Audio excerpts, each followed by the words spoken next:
So today I have Hyundai Accent. So I'm going to fix the dynamo. That is also called alternator. So the dynamo have to be fixed. It's having a little issue on the dynamo. So I'm going to show you how to change the bearing on the dynamo. So here at the dynamo, so you have to change the bearing. Okay. So to change the bearing, first have to open this cover.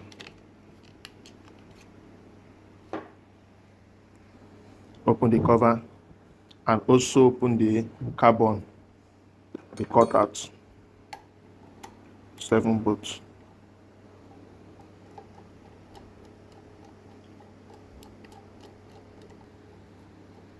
And open the last one.